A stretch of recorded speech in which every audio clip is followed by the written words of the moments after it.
El sistema no podía simplemente eliminar a dos aristócratas, Byron y Shelley, sin que la gente se preguntara las razones de su eliminación, o sin crear mártires peligrosos. Por eso, quizás, puede que enviaran a Edward Trelawney, personaje peculiar que meses antes se introdujo en el círculo de Byron y Shelley, ganándose su confianza y del que se sospecha que puede ser un agente británico infiltrado. El día del naufragio, Trelawney quiso acompañar a Shelley yendo él en su propio barco, el Bolívar, pero casualmente fue detenido por la Guardia Costera por asuntos burocráticos, con lo cual Shelley tuvo que partir solo en su barco, el Don Juan, barco que había diseñado defectuosamente el propio Trelawney, a pesar de haber servido en la Marina Real Británica y de ser un experto marinero. El cuerpo de Shelley tardó 10 días en encontrarse y Trelawney se ofrece para reconocer el cuerpo organizando una cremación de tinte antiguo ritual en la playa de Viareggio, que además destruiría cualquier evidencia forense. Fue durante la incineración en la pira funeraria cuando Trelawney rescató del fuego lo que él dijo que era el corazón de Shelley que se negaba a arder, reforzando la leyenda de artista romántico rebelde de voluntad inquebrantable. Posiblemente fuera en realidad el hígado o un pulmón calcificado que se resistiera a la transmutación. Después de muchas tensiones sobre quién se quedaba con el supuesto corazón, al final fue Mary Shelley la que lo custodió hasta el final de sus días. También se dice que era un objeto preciado por sociedades secretas. Semanas antes de su muerte, Shelley comenzó a experimentar glitches en su percepción.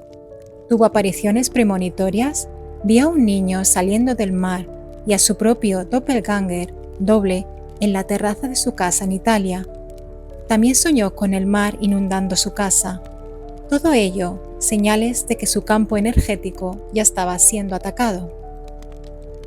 También se reportó que el día de la tormenta que acabó con su vida, rechazó la ayuda de marineros expertos que le advertían del peligro como si estuviera en estado de trance o bajo influencia externa. Los relatos de la época la describen como una violenta y repentina tormenta que apareció de la nada en un día tranquilo.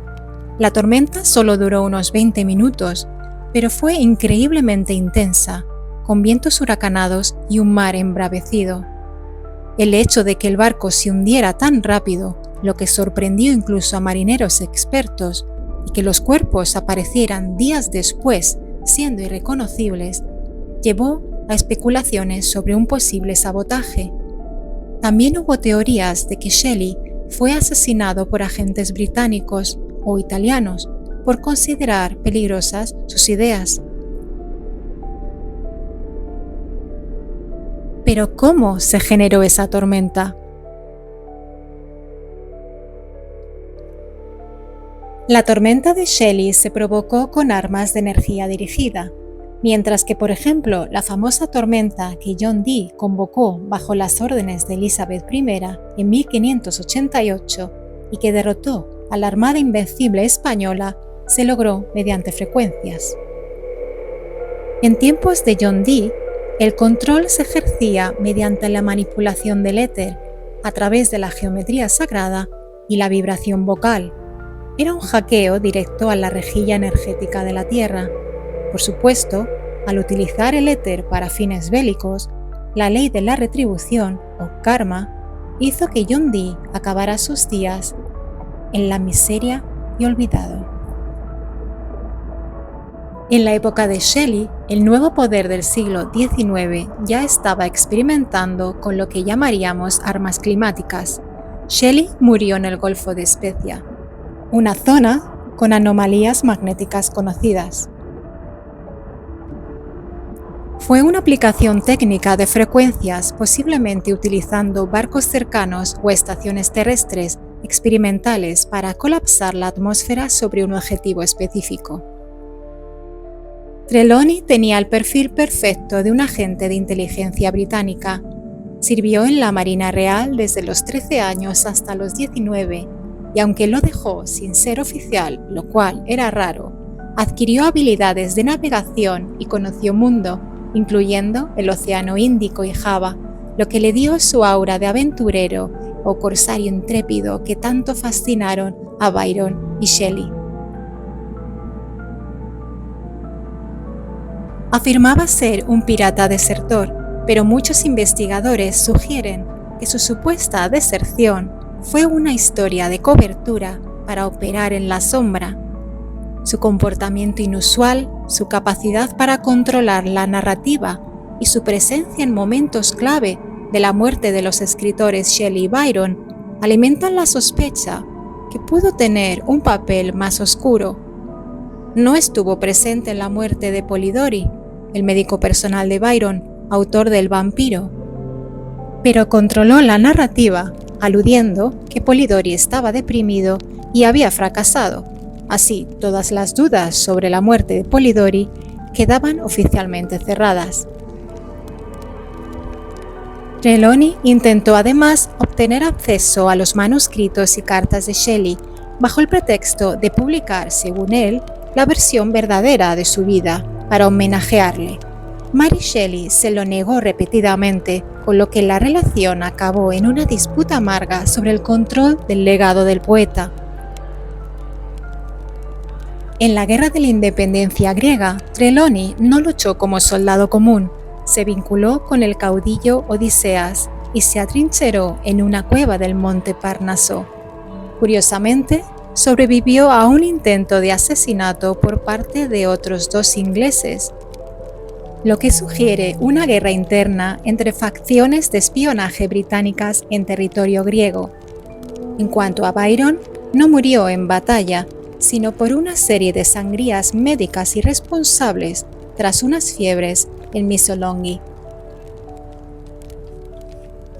Trelawney, que estaba casualmente cerca de la zona, llegó al lugar poco después de su muerte y de nuevo tomó el control de sus restos, como hizo previamente con Shelley. Se sabe que examinó obsesivamente el cuerpo de Byron como si buscara confirmar una marca o debilidad específica que confirmara la identidad del cuerpo.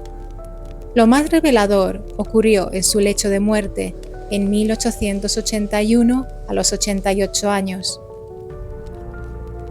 Tras haber pasado décadas vendiendo la versión oficial, que no la real, de la vida de los poetas llamados románticos, sus últimas palabras grabadas fueron lies, lies, lies. Mentiras, mentiras, mentiras. Está enterrado en Italia en el mismo cementerio protestante de Roma, donde se encuentra también enterrado Shelley. Nada más morir Lord Byron en Missolonghi, su editor John Murray y sus amigos, entre comillas, se reunieron en la calle Albemarle en Londres y allí en la chimenea quemaron sus memorias originales. La versión oficial es que eran demasiado escandalosas para su reputación. La realidad es que Byron había documentado la tecnología de resonancia que vio en los edificios de los Balcanes y el Cáucaso y cómo el Imperio Británico estaba utilizando el 007 de Dee para mapear y saquear los generadores de éter de la antigua Tartaria. Pero ¿por qué Shelley y Byron fueron posiblemente objetos de eliminación? La transición entre 1700 y 1850 no fue una evolución natural, sino la erradicación de una civilización global, Tartaria o el reinado de 1000 años.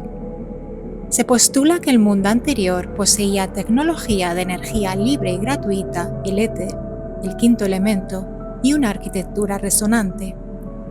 En esta visión, el periodo que la Matrix llama Edad Media fue en realidad un tiempo de abundancia, tecnología avanzada y orden bajo leyes universales, que fue interrumpido progresivamente y finalmente por un cataclismo y un posterior borrado de memoria histórica y eliminación progresiva de personas que reclamaban la antigua civilización. Shelley y Byron, con sus viajes y su obsesión por estudiar las ruinas antiguas, estaban intentando reconectar con los restos de ese conocimiento tartariano.